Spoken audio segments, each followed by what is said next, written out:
Welcome बच्चों। कल हमने सीखा था, कल की जो अपनी तीसरी लेक्चर सीरीज थी उसमें हमने सीखा था कि मास परसेंटेज कैसे निकाला जाता है। उसके पहले हमने क्वेश्चंस किए थे, number of atoms, number of electrons, इन सब चीज़ों पे मैंने आपको जानकारी दी थी।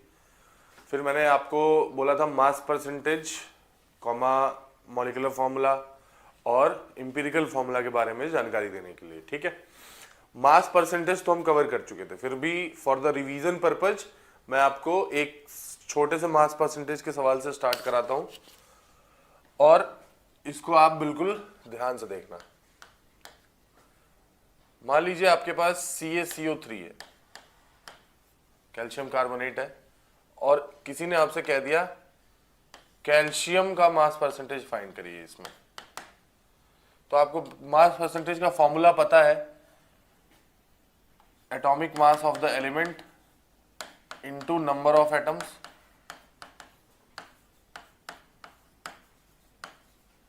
Divided by total mass of compound, ठीक है, इनटू 100।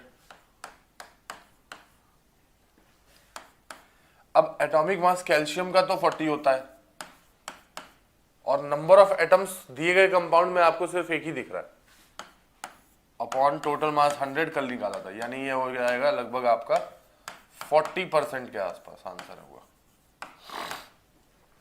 तो ये छोटी छोटी चीजें हैं जो कि आप एनसीईआरटी में भी देखोगे तो मिल जाएंगे आपको।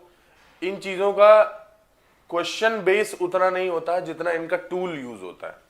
मतलब मास परसेंटेज का जो कंसेप्ट है उसको हम एम्पिरिकल फॉर्मूला के सवालों में बहुत वाइडर लेवल पे यूज करते हैं। ठीक है, तो हम सबसे पहले सीखते हैं मॉलिक्यूलर फॉर्मूला और एम्पिरिकल फॉर्मूला क्या होता है आखिर। ठीक है ना, तो आइए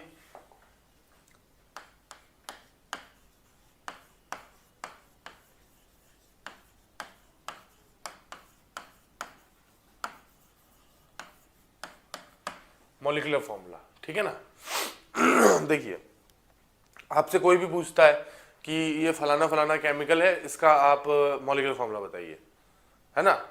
तो मॉलिक्यूलर फॉर्मूला हम डेली टू डेली लाइफ में यूज बहुत करते हैं, पर उसका एक्चुअल मतलब क्या है वो थोड़ा सेंस क्लियर होना चाहिए। देखिए, किसी भी कंपाउंड का मॉलिक्यूलर फॉर्मूला लिखने के बाद आपको पता चलता है कि उस कंपाउंड के अंदर फलाने एटम का कितना एटम है, फलाने एलिमेंट का कितना एटम रखा हुआ है। जैसे अगर मैं आपके सामने लिखूं H2SO4, तो ये मॉलिक्यूलर फॉर्मूला है सल्फ्यूरिक एसिड का।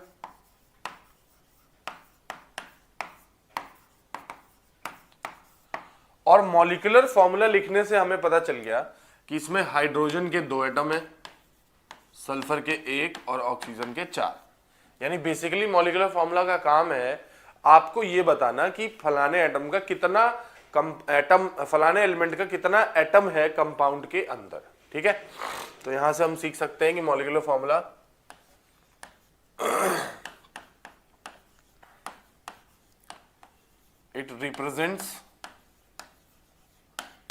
it represents the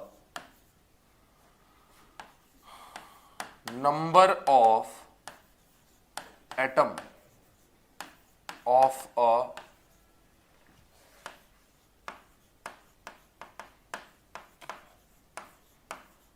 particular element, number of atom of a particular element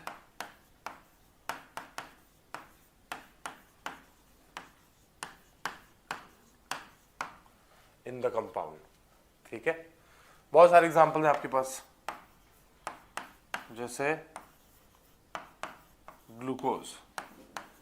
तो ग्लूकोज आपका होता है C6H12O6।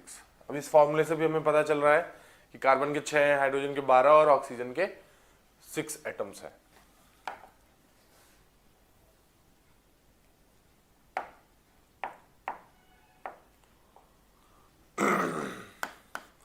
अब आते हैं एम्पिरिकल फॉर्मूला पे।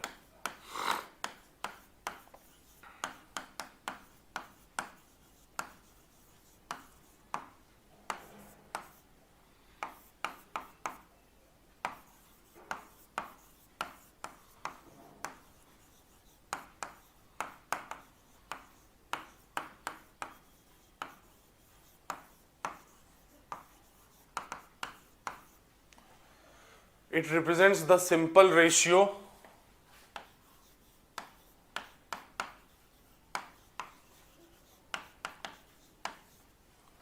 between the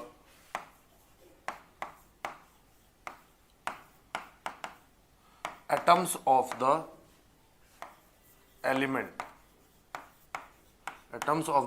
present in the compound.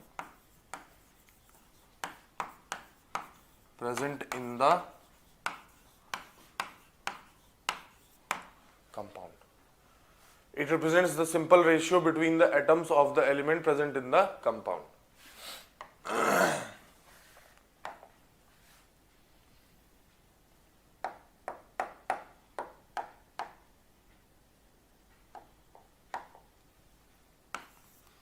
Example इसी से शुरू करते हैं, ध्यान से देखिए. Empirical formula represents the simple ratio between the atoms of the element present in the compound. Glucose के अंदर कार्बन का एलिमेंट है, हाइड्रोजन का एलिमेंट है और ऑक्सीजन का एलिमेंट है. कार्बन के 6 एटम्स है, हाइड्रोजन के 12 एटम्स है और ऑक्सीजन के भी 6 एटम्स है. तो ये 6:12:6 अगर आप करेंगे तो ये आ जाएगा 1:2:1. यानी ग्लूकोज का जो एम्पिरिकल फॉर्मूला होगा वो होगा CH2O.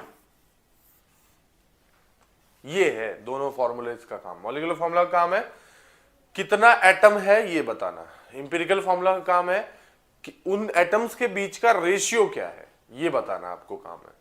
तो यहां पे मैंने इसको एक एग्जांपल दे दिया. अच्छा, कोई बोले आपसे C2H6 यानी इथेन का मॉलिक्यूलर फॉर्मूला बताओ. तो इथेन के लिए आप देख ही रहे हैं कार्बन 2 है और हाइड्रोजन 6 है, यानी ये आ गया आपका CH3 रेशियो 1:3. यही है बेसिक कंसेप्ट जो एम्पिरिकल फॉर्मूला का और मॉलिक्यूलर फॉर्मूला का, यही है बेसिकली. ठीक है, हमें क्या करना है, हमें ये करना है कि हमको ये सीखना पड़ेगा कि कैसे एम्पिरिकल फॉर्मूला हम कैलकुलेट करते हैं जब हमें डाटा गिवन हो. क्या गिवन हो? डाटा. ठीक है ना. तो हम अब इससे आगे चलेंगे, थोड़ा इंटरैक्टिव बनाएंगे इस सेशन को. एग्जाम पहले सीख लिया हमने बेसिक, अब हम इस पे एग्जांपल्स लेंगे, फिर उनको सॉल्व करेंगे कि आखिर जब आपके सामने कोई क्वेश्चन आ जाए तो उसको आप एम्पिरिकल फॉर्मूला में कैसे कन्वर्ट करोगे. ठीक है.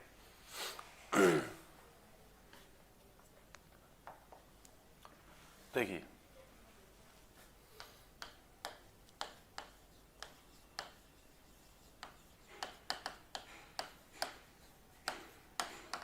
Calculation of empirical formula. ठीक है, कैसे हम एम्पिरिकल फॉर्मूला को कैलकुलेट करते हैं. ठीक है, ध्यान से देखिएगा, बहुत ध्यान से. एम्पिरिकल फॉर्मूला जो होता है वो कैलकुलेट किया जाता है मास परसेंटेज के डाटा के बेस पे. मास परसेंटेज के डाटा के बेस पे एम्पिरिकल फॉर्मूला आप कैलकुलेट करते हो. जैसे मैं एक छोटा सा एग्जांपल देने जा रहा हूं.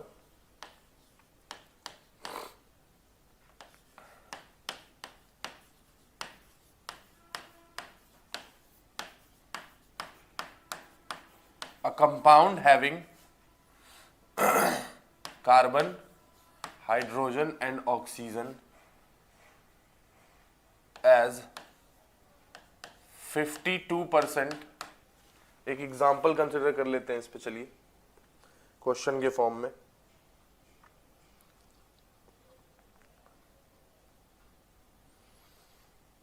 ठीक है.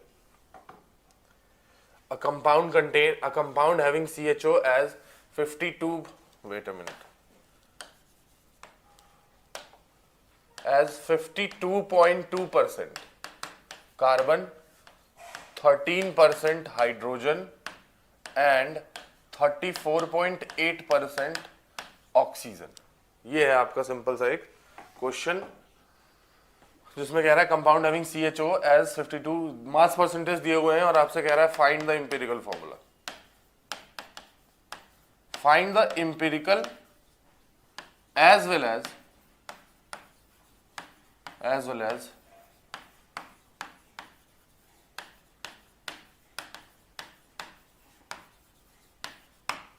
मॉलिक्यूलर फॉर्मूला, ठीक है। बहुत ध्यान से देखिएगा, एक छोटा सा एग्जांपल लिया है जिसके थ्रू मैंने आपको कैलकुलेशन समझा देना है, ठीक है।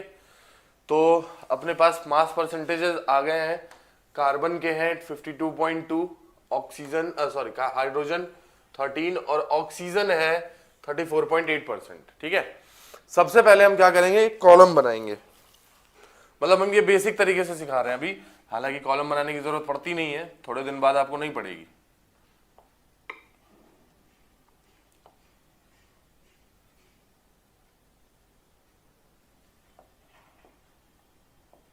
देखिए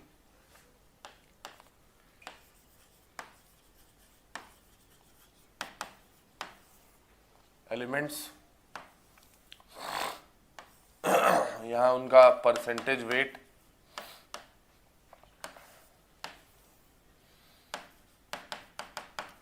यहां एटॉमिक वेट, यहां percentage divided by atomic wait का सेक्शन, यहां पे वैल्यू और यहां पे सिंपल रेशियो। ये एक बेसिक तरीके से सिखा रहे हैं आपको, क्योंकि 11th में बच्चे जाते हैं मूव करते हैं तो थोड़ा उनको समझाना पड़ेगा, है ना। बाकी बड़े बच्चे होते हैं जो 12th और या ड्रॉप में, वो लोग इस तरह से नहीं करते, हम भी अभी कुछ देर में इस तरह से नहीं करेंगे, ठीक है। पर बेसिक सीखने के लिए हम लोग इसमें चलते हैं, ठीक। तो ध्यान सुनिए, एलिमेंट्स के नाम पे हमारे पास कौन कौन लोग हैं, हमारे पास कार्बन है, हमारे पास हाइड्रोजन है, हमारे पास ऑक्सीजन है। परसेंटेज वेट कितने दिए गए इनके, 52.2%, हाइड्रोजन 13%, ऑक्सीजन 34.8%, ठीक।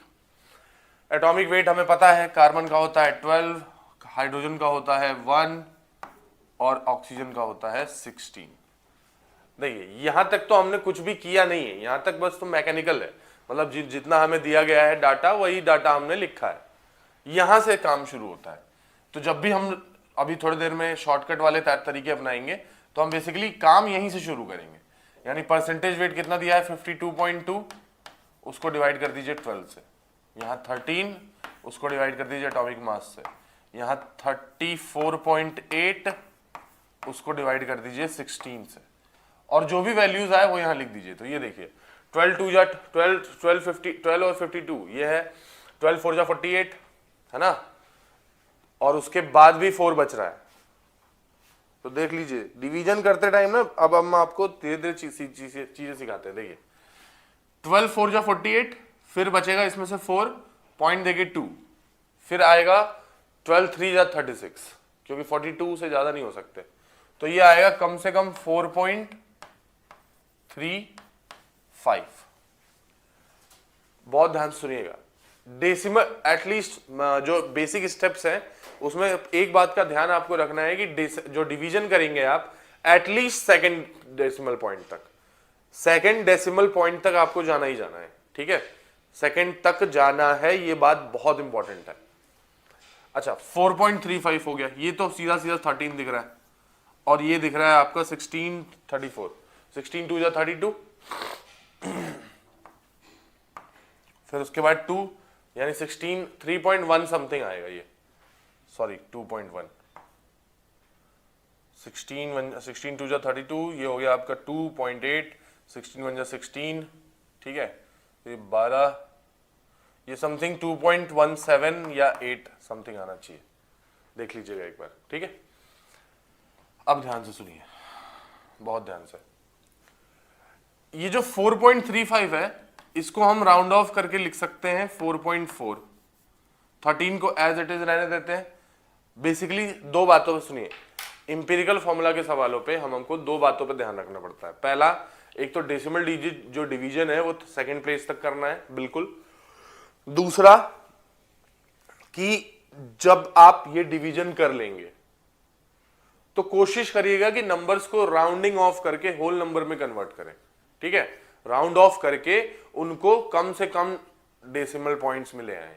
तो जैसे ये 4.35 था, 4.4 कर दिया, 13 एज होल नंबर है, 2.17 है तो इसका भी यहां राउंडिंग ऑफ होगी इस पोजीशंस पे, तो ये हो जाएगा 2.2, इतना करने के बाद आपको दिए गए तीनों नंबर में से जो सबसे स्मॉलेस्ट नंबर है उसको पिक करना है। तो सबसे स्मॉलेस्ट 2.2 और उस स्मॉलेस्ट नंबर से सभी को डिवाइड कर देना है। मतलब 4.4 डिवाइडेड बाई 2.2, 13 डिवाइडेड बाई 2.2 और 2.2 डिवाइडेड बाई 2.2। अब यहां देखिए नंबर्स आ गए, ये सीधा सीधा आ गया 2। ये वैसे तो आएगा ये कितना, अगर ये 0.2 ना होता तो 6.5 होता, लेकिन 0.2 ज्यादा है तो ये 6 के नीचे रहेगा रेशियो, 5.9899 समथिंग आएगा। और ये आपको पता है ये 1 आना है, 2 ही हो जाएगा, होल नंबर है। कोशिश करनी है कि होल नंबर में कन्वर्ट कर लें। 5.99 इसको हम 6 लिख सकते हैं, 1 ही है, यानी अपने पास होल नंबर्स आ गए। अब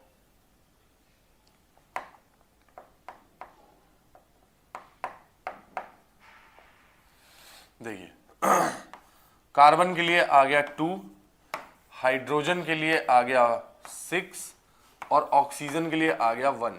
यानी इंपीरिकल फॉर्मूला हम लिख सकते हैं C2H6O। ये हो गया अपना इंपीरिकल फॉर्मूला। तो बेसिकली अगर मैं आपसे कहूं स्टेप्स लिख दूं कि स्टेप्स में क्या क्या आ सकता है, steps to calculate molecular empirical formula, steps for empirical formula. ठीक, तो सबसे पहला percentage divided by atomic weight, double decimal रखना है इसको, कम से कम डबल डिजिट तक, double digit division. Second rounding of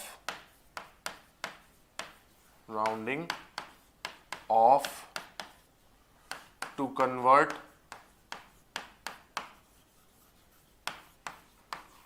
whole number. Empirical formula के लिए आपके 3 स्टेप्स बड़े आसानी से काम कर जाएंगे। ठीक है, अब इस पे हम और भी क्वेश्चन करके देखेंगे, फिलहाल थोड़े और कंसेप्ट्स पहले इसमें करते हैं। अब हमने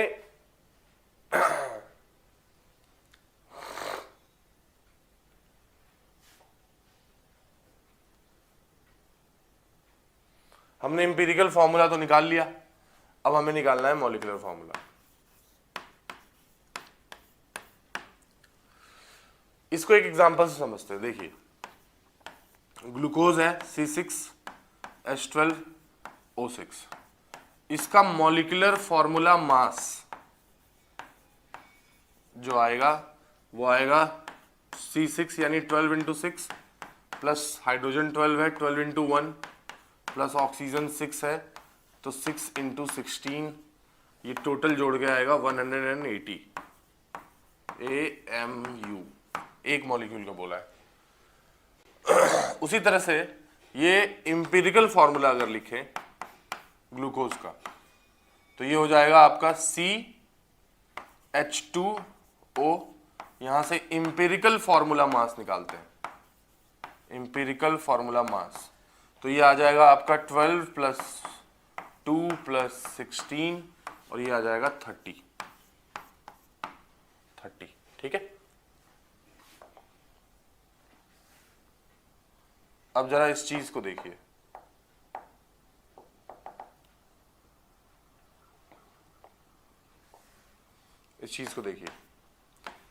molecular formula mass divided by empirical formula mass is equal to n,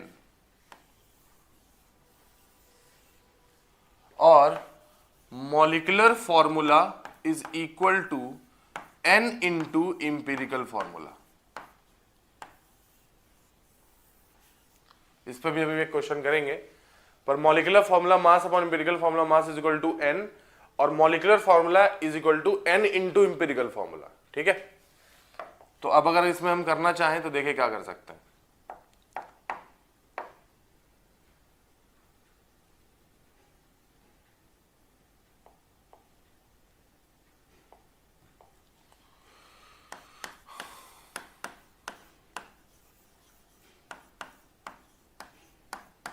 for glucose अगर बात करें तो ग्लूकोज के लिए n इज इक्वल टू हो जाएगा MFM यानी molecular formula mass upon empirical formula mass, ये आ जाएगा 180 upon 30 that is equal to 6। और अगर आप ग्लूकोज का मॉलिक्यूलर फॉर्मूला उसके इंपेरिकल फॉर्मूला से चाहिए तो 6 इंटू CH2O कर दीजिए, ये आपको बड़े आराम से मिल जाएगा C6H12O6। तो सिंपली मैंने सारा कुछ कॉन्सेप्ट जो है इसमें आपको एक्सप्लेन कर दिया कि कैसे क्या करना है नहीं करना है ना। तो अब हम एक आध और एग्जांपल करेंगे जिसमें मॉलिक्यूलर फॉर्मूला वगैरह इन्वॉल्व होगा, ठीक है। तो आइए हम उसको भी एक एग्जांपल के तौर पे देख लेते हैं।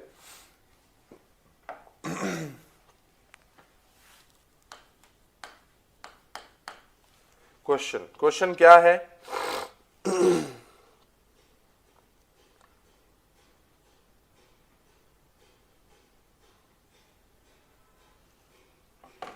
देखिए इसमें एक काम कर सकते हैं, क्वेश्चन ना करके पिछले वाले थोड़ा सा टाइम बचा सकते हैं। पिछले वाले क्वेश्चन में ही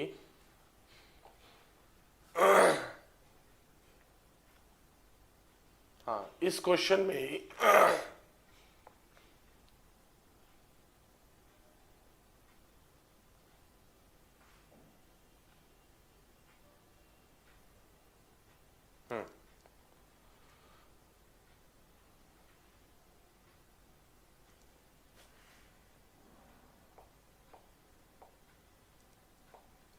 इस क्वेश्चन के अंदर ही अगर हमें किसी ने दे दिया है कि जो मॉलिक्यूलर फॉर्मूला मास है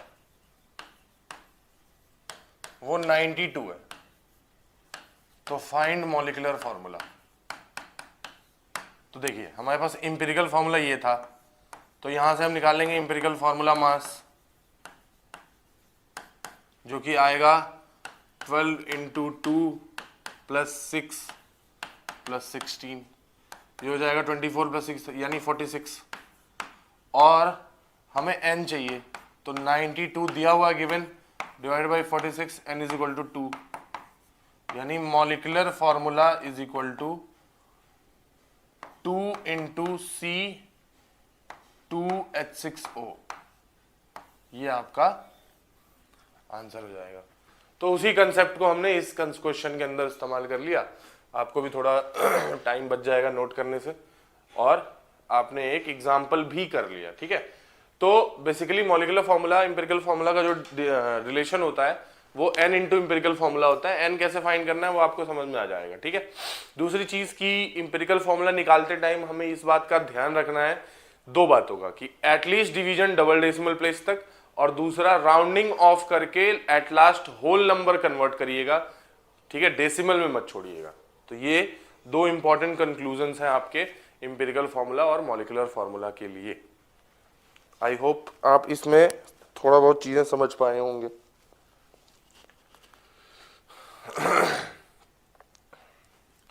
इस पे क्वेश्चन प्रैक्टिस करिएगा, एनसीईआरटी के सॉल्व एग्जांपल्स हैं उनको भी प्रैक्टिस करिएगा, तो फिर जाके आप दूसरे क्वेश्चन बड़े आसानी से हो जाते हैं।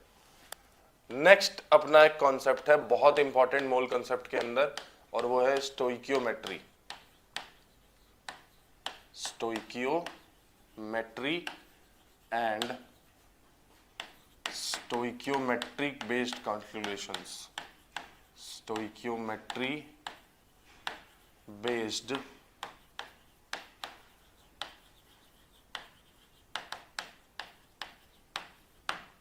calculations, ठीक है।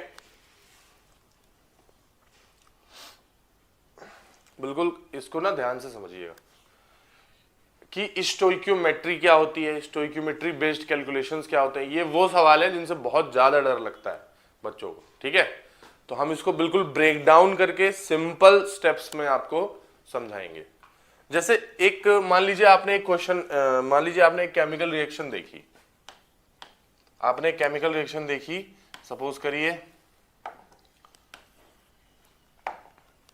सबसे फेमस रिएक्शन से शुरू करते हैं। N2 plus H2 gives ammonia. ध्यान से देखिएगा, पहले इस रिएक्शन में थोड़ी गलती है, अभी गलती की करी है मैंने जानबूझ के। पहले इस क्वेश्चन रिएक्शन को देख लीजिए कि नाइट्रोजन और हाइड्रोजन आपस में मिलते हैं और वो अमोनिया बनाते हैं, ठीक। लेकिन एक बात बताइए, क्या ये रिएक्शन केमिकली बैलेंस्ड है, ये रिएक्शन बैलेंस केमिकल रिएक्शन है, मुझे तो नहीं लगता। ये है नाइट्रोजन 2, ये है नाइट्रोजन 1, यानी यहाँ पे 2NH3 करना ही पड़ेगा, कोई ऑप्शन नहीं है। यहाँ हाइड्रोजन 3, वहां हाइड्रोजन 2, तो हम क्या करते हैं इसको, अच्छा यहाँ हाइड्रोजन 3 नहीं, 3 2 जा 3 2 जा 6, तो यहाँ पे क्या कर दीजिए 3 कर दीजिए। अब ये रिएक्शन बैलेंस्ड रिएक्शन है।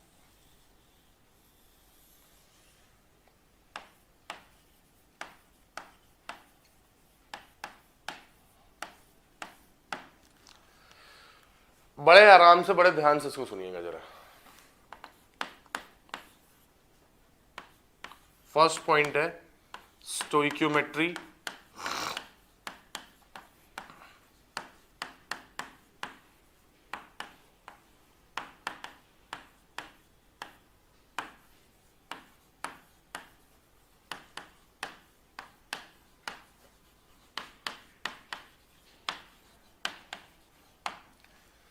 यानी स्टोइक्योमेट्री जो है वो बैलेंस्ड केमिकल रिएक्शन का गेम है, अनबैलेंस्ड का नहीं।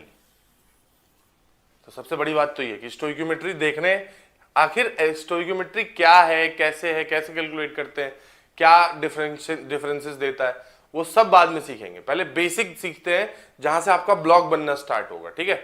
तो सबसे पहली बात स्टोइक्योमेट्री के बारे में ये रियलाइज करनी है कि स्टोइक्योमेट्री बैलेंस्ड केमिकल रिएक्शन में होती है। स्टोइक्योमेट्री बैलेंस्ड केमिकल रिएक्शन में होती है, तो इसको बैलेंस कर लिया हमने। अच्छा,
ध्यान से देखिए, stoichiometry tells about the quantitative relationship, मतलब related to amount, related to amount between the reactants and products. बड़े आराम से, बहुत ही, ये जो पॉइंट है बहुत तगड़ा पॉइंट है, ध्यान सुनिएगा। सबसे पहले स्टोइक्योमेट्री के बारे में हमने सीखा कि स्टोइक्योमेट्री जो है वो बैलेंस्ड केमिकल रिएक्शन में निकाली जाएगी। सेकंड पॉइंट, स्टोइक्योमेट्री आखिर क्या बताता है आपको। तो कोई भी पूछे स्टोइक्योमेट्री क्या बताता है, तो आपको बताना है कि स्टोइक्योमेट्री से हमें ये पता चलता है कि रिएक्टेंट है अगर, तो रिएक्टेंट कितना प्रोडक्ट बना रहा है, ठीक है, कितना रिएक्टेंट चाहिए उतना प्रोडक्ट बनाने के लिए। दो रिएक्टेंट है मान लीजिए, जैसे यहीं पे N2 और 3H2 है, तो हम स्टोइक्योमेट्री को देखिए रीड कर सकते हैं कैसे कि N2 का स्टोइक्योमेट्रिक कोफिशिएंट 1 है, तो 1 mole nitrogen reacts with 3 mole hydrogen to give 2 moles of ammonia, ठीक है। तो रीड करने का तरीका क्या हो जाएगा अपना,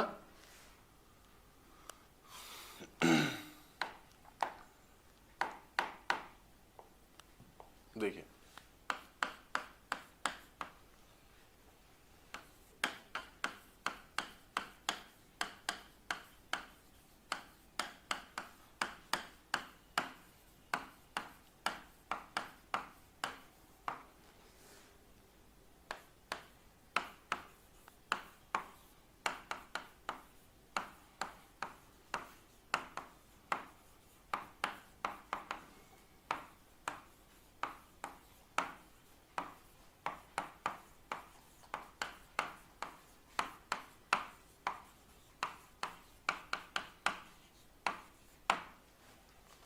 ये पढ़ने का तरीका हो गया कि 1 मोल नाइट्रोजन रिएक्ट करता है 3 मोल हाइड्रोजन के साथ, तो देता है 2 मोल अमोनिया, ठीक है।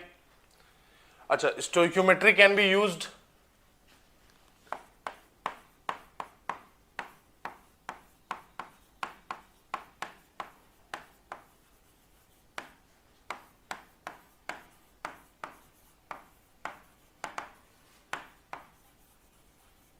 स्टोइकियोमेट्रिक कोफिशिएंट shows amount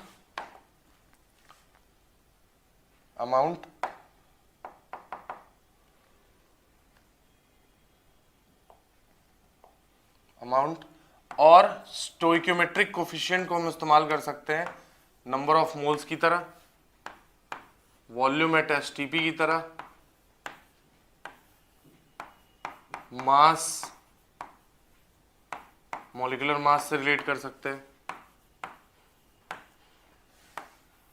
और नंबर ऑफ पार्टिकल्स में भी कर सकते हैं, नंबर ऑफ पार्टिकल्स।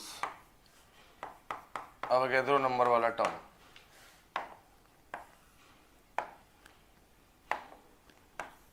और वॉल्यूम इन मिलीलीटर में भी कर सकते हैं। अभी करके बताते हैं आपको, ध्यान से सुनिए।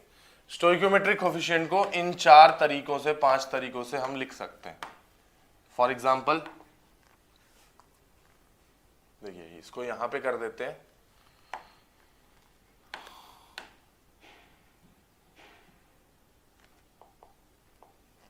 यहां पे कर देते हैं एग्जाम्पल।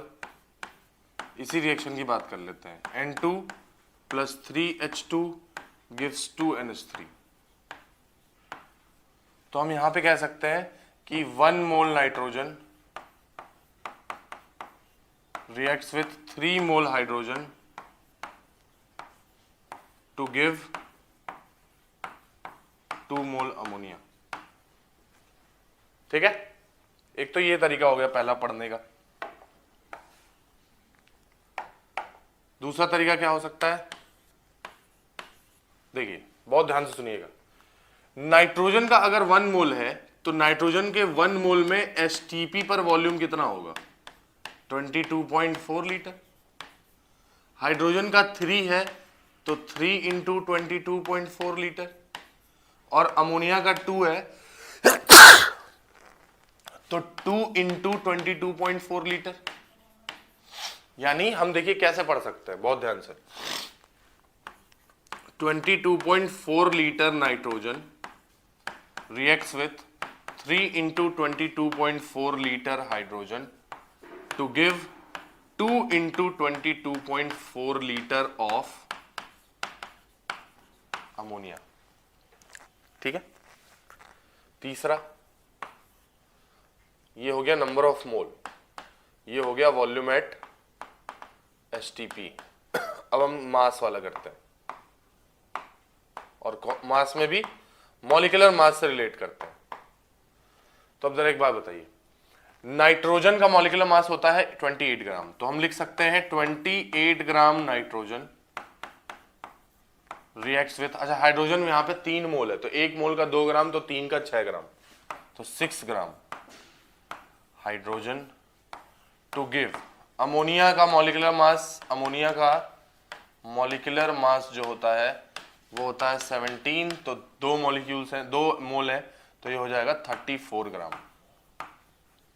यानी देखिए हमने स्टोइकियोमेट्री, अभी तक हम क्या पढ़ रहे हैं, हम स्टोइकियोमेट्री ही पढ़ रहे हैं, पर पढ़ने का तरीका बदलता जा रहा है। जैसे मोल के टर्म्स में अगर स्टोइकियोमेट्री को लिया तो 1 mole nitrogen reacts with 3 mole hydrogen to give 2 mole NH3। 22.4 litre nitrogen volume के टर्म्स में 3 × 67.2 हो जाएगा ये, और इतना दिया। और अगर यही हम मास में पढ़ें तो 28 gram nitrogen reacts with 6 gram hydrogen to give 34 gram of ammonia. और एक टर्म और हो सकता है जो कि करके बता देते हैं आपको, चौथा वॉल्यूम इन मिलीलीटर।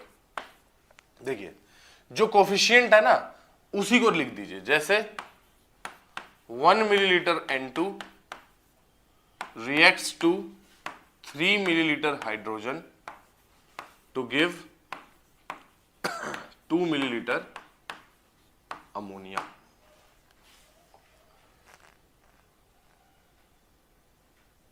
देखिए हमने स्टोइकियोमेट्रिक कोफिशिएंट की कहानी यहां से शुरू करी, एक बार रिवीजन करा देते हैं। देखिए पहली बात तो स्टोइकियोमेट्री जो है वो बैलेंस्ड केमिकल रिएक्शन में देखी जाती है। सेकंड पॉइंट ये है कि stoichiometry tales about the quantitative relationship between the reactions and products, मतलब कौन मिलके किससे कितना बना रहा है, और या कितना लगेगा कितना बनेगा ये जो अमाउंट वाला डिस्कशन है वो हम स्टोइकियोमेट्री के अंदर करते हैं, ठीक है। दूसरा, स्टोइकियोमेट्रिक रीडिंग कैसे पढ़ते हैं स्टोइकियोमेट्री को, तो देखिए लिखा था 1 mole N2 reacts with 3 mole H2 to give 2 mole NH3। अब इस पे हमसे कोई सवाल पूछ सकता है, ध्यान से समझिएगा। हमको ये रिएक्शन दे दी, मान लीजिए N2 प्लस 3H2 और गिव्स 2 NH3। ये रिएक्शन उसने दे दी और पूछ लिया how much ammonia is formed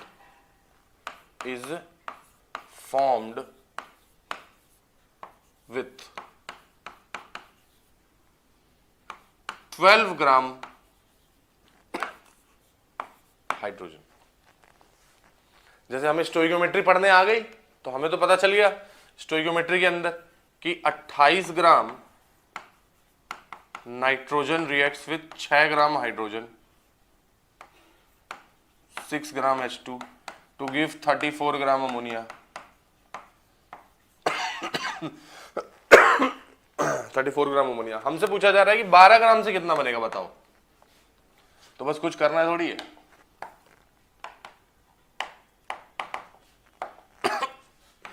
लिख देंगे कि 6 ग्राम से बन रहा है कितना, 34 ग्राम। 12 ग्राम से रिलेट कर लेंगे, 34 डिवाइड बाई 6 इंटू 12 यानी जस्ट डबल 68 ग्राम। ये एक छोटा सा एग्जांपल दिया आपको कि स्टोइकियोमेट्री को पढ़ने के बाद कैसे सवाल हमसे पूछे जा सकते हैं, है ना। तो ये बहुत छोटा सा एग्जांपल है। अब इसके बाद देखिए, मैंने आपको बताया स्टोइकियोमेट्रिक कोफिशिएंट हमेशा बैलेंस करके निकालना है। क्या शो करता है, तो स्टोइकियोमेट्रिक कोफिशिएंट जो है वो शो करता है अमाउंट। अच्छा, स्टोइकियोमेट्रिक कोफिशिएंट को कितने तरह से यूज कर सकते हैं, नंबर ऑफ मोल की तरह से, वॉल्यूम एट एसटीपी की तरह से, मास इन ग्राम और वो भी मॉलिक्यूलर मास से रिलेट करता हुआ, नंबर ऑफ पार्टिकल्स और V इन मिलीलीटर, जिसको कि मैंने आपको लिख के भी बता दिया। ये देखिए,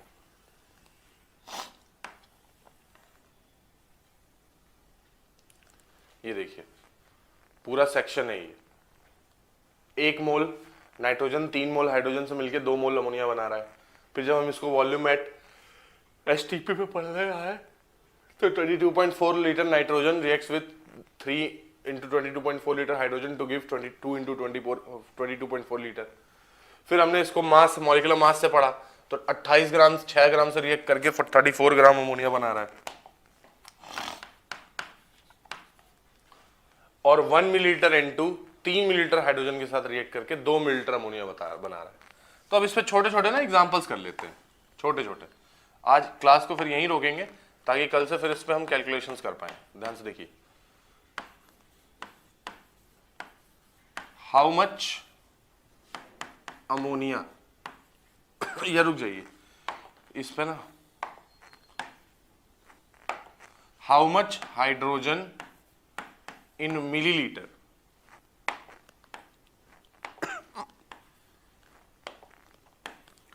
how much hydrogen in milliliter is required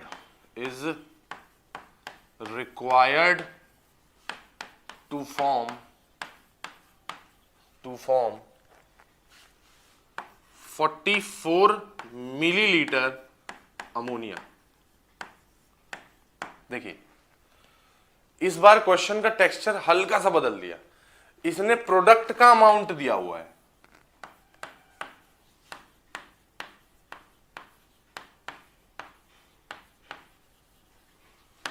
product amount given है, और आपसे रिएक्टेंट का अमाउंट पूछा जा रहा है। तो यही तो मैंने बोला था, stoichiometric coefficient relates the quantitative relationship between product and reactant. Product का अमाउंट देके रिएक्टेंट कितना लगेगा ये पूछा जा सकता है, रिएक्टेंट का अमाउंट देके प्रोडक्ट कितना बनेगा ये भी पूछा जा सकता है। तो ये क्लियर है हुई बात आपको। अब ध्यान से पढ़िए, पढ़ने का तरीका क्या होगा। पढ़ने का तरीका ये होगा कि हम पहले रिएक्शन लिख लेंगे, जो भी रिएक्शन दी है ना पहले रिएक्शन लिख लीजिए। तो रिएक्शन की तो हमें अब तक पता चली चुकी है कि नाइट्रोजन बैलेंस करने के बाद ये आता है। अब ध्यान से सुनिए, बहुत ध्यान से सुनिएगा। क्वेश्चन के अंदर जिस फॉर्मेट का इस्तेमाल किया गया है, क्वेश्चन के अंदर, क्योंकि मैंने आपको बताया स्टोइकियोमेट्रिक कोएफिशिएंट 4 तरीके से पढ़ा जा सकता है। इन चारों फॉर्मेट में जो भी फॉर्मेट क्वेश्चन के अंदर इस्तेमाल किया गया है उसको आप पकड़ लीजिए। तो क्वेश्चन के अंदर इन्होंने मिलीलीटर फॉर्मेट इस्तेमाल किया है ना? तो हम भी इसको मिलीलीटर की तरह ही पढ़ेंगे। कैसे कि 1 millilitre nitrogen reacts with 3 millilitre hydrogen to give 2 millilitre ammonia. ठीक, अब सुनिए, क्वेश्चन के अंदर नाइट्रोजन का जिक्र तो है नहीं, तो इससे रिलेट करने की जरूरत नहीं है फिलहाल। अभी इसको हम और बड़े लेवल पे ले चलेंगे, ये बेसिक चल रहा है।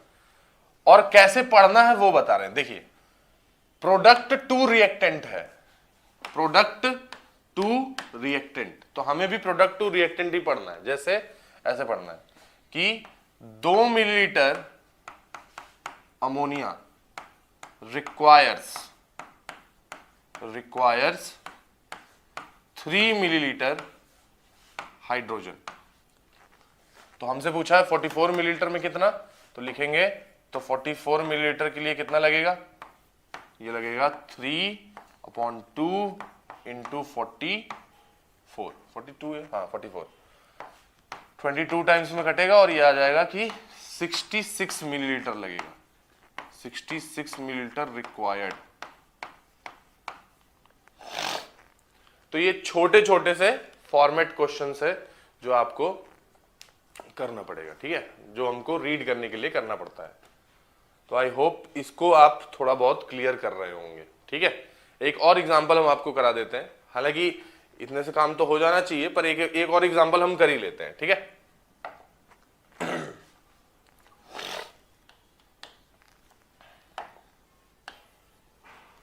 एक और एग्जांपल में लिखिए CaCO3 calcium carbonate reacts with HCl, ठीक है, टू फॉर्म CaCl2। और जाहिर सी बात है क्या क्या निकलेगा, देखिए HCl है तो ये बनेगा CaCl2 प्लस H2O बनता है और वाटर बनता है, सॉरी CO2 बनता है। गैस मतलब गैसियस फॉर्म में, वाटर गैस मतलब स्टीम और वो गैसियस फॉर्म। ये रिएक्शन हमारे सामने दे दी, लिख के रख दी हमारे लिए। हमें क्या करना है, इसको स्टोइकियोमेट्री वाइज एनालाइज करना है ना। तो स्टोइकियोमेट्री वाइज एनालाइज करने के लिए सबसे पहला काम ये करना है कि आपको रिएक्शन बैलेंस करनी है या चेक करना है कि रिएक्शन बैलेंस है या नहीं।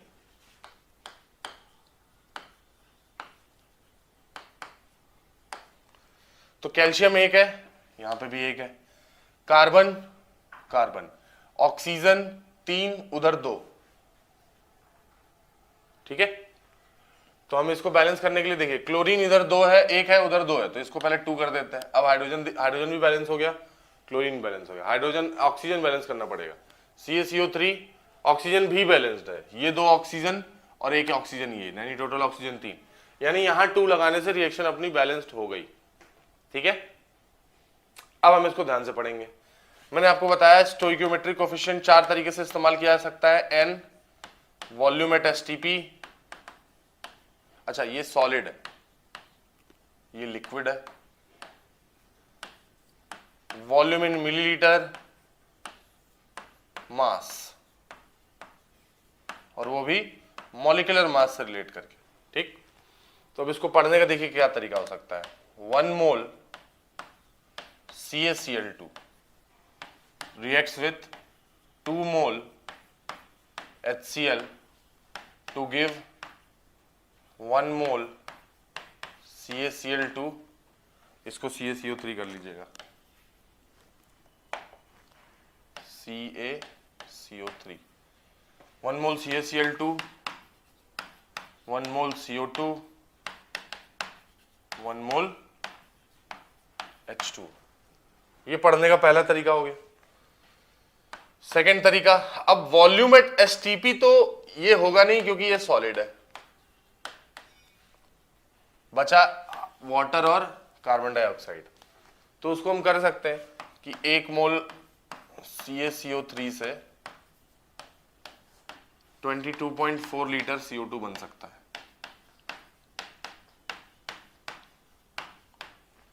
उसके बाद जब हम V इन मिलीलीटर में आएंगे तो इसका फिर से वॉल्यूम नहीं होगा, तो उसको भी रिलेट कर सकते हैं जिसमें भी दिया, जैसे मान लिया HCl दिया तो HCl to CaCl2 सॉलिड है, H2O, फिर ये सब चीजें हैं, है ना। मास से रिलेट करना बहुत इंपॉर्टेंट हो जाता है यहाँ पे।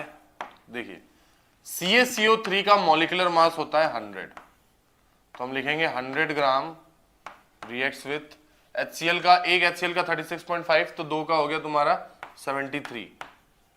73 ग्राम, टू गिव CaCl2 का आ जाएगा 35, 71, 40, 111 ग्राम, वाटर 18 ग्राम और CO2 44 ग्राम। तो मास के टर्म्स में रीड करने का ये तरीका है। अब एक छोटा सा क्वेश्चन किसी ने पूछ दिया, फाइंड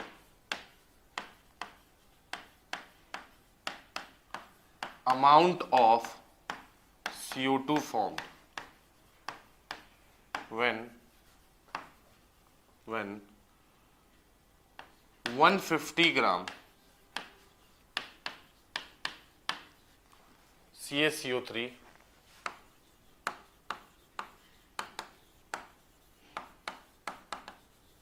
reacts with HCl। तो एक बात बताइए, इसने क्या करा, HCl का अमाउंट तो दिया नहीं, सिर्फ CaCO3 का दे दिया, ठीक है ना। तो जिसका अमाउंट देके जिसके बारे में पूछा जाए उसको रिलेट कर दो। जैसे CaCO3 का 100 ग्राम जो है वो प्रोड्यूस कर रहा है 44 ग्राम CO2, तो हम बड़े आराम से इसको रिलेट कर सकते हैं कि 100 ग्राम CaCO3 गिव्स, तो हमसे तो 150 का पूछा है, तो ये हो जाएगा 44 डिवाइडेड बाई अपॉन 100 इंटू 150, ये हो जाएगा 44 इंटू 1.5, इतना ही ग्राम में आपका आंसर आ जाएगा। तो आई होप आपको समझ में आया होगा कि स्टोइकियोमेट्री को रीड कैसे करते हैं, क्या काम आएगा उसका, और किस तरह के क्वेश्चंस हमसे पूछे जाएंगे। इसको हम लोग और आगे बढ़ाएंगे अभी, पर आज के लिए हम यहीं पे इन चीज को रोकते हैं। रिवीजन के तौर पे देखिए क्या क्या सीख लिया आज हमने।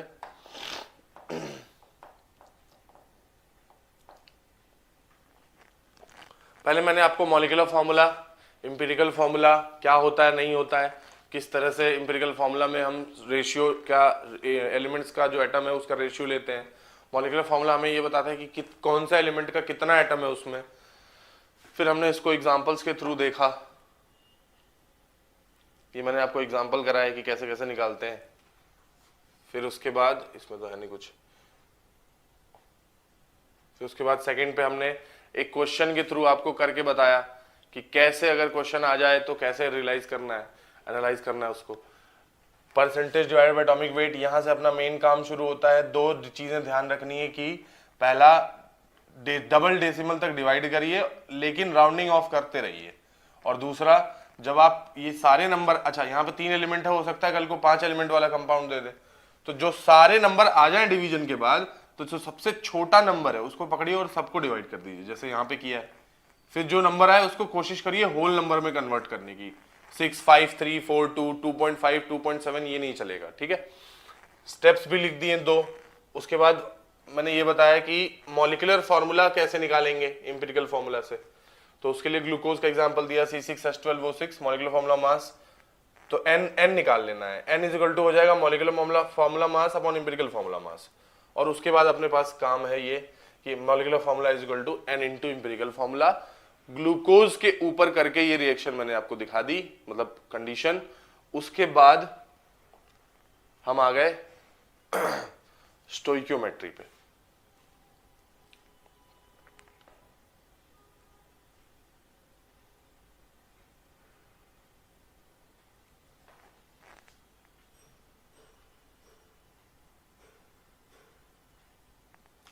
स्टोइकियोमेट्री मैंने आपको सिखाया कि कैसे बैलेंस, पहली बात तो स्टोइकियोमेट्री देखने के लिए बैलेंस करना पड़ता है रिएक्शन को।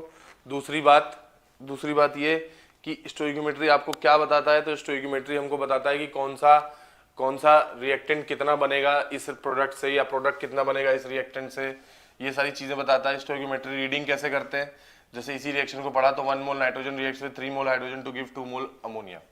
फिर मैंने आपको बताया स्टोइकियोमेट्री कोएफिशिएंट अमाउंट शो करता है, 4 तरीके से पढ़ा जा सकता है, number of mole volume at STP, mass molecular mass से, और नंबर ऑफ पार्टिकल से। फिर इसको मैंने आपको पढ़ के दिखाया कि कैसे, एक छोटा सा क्वेश्चन भी यहाँ पे कराया। फिर आपको ये दिखाया कि कैसे ये जो चीज़ है ये कैसे पढ़ी जाएगी चीज़। फिर इस पे क्वेश्चन किस तरह के पूछे जा सकते हैं, तो एक क्वेश्चन ये कराया कि प्रोडक्ट से रिएक्टेंट पूछ दिया, रिएक्टेंट से प्रोडक्ट पूछ सकता है। फिर हमने एक नई रिएक्शन ली, उस नई रिएक्शन में चीजें देखी,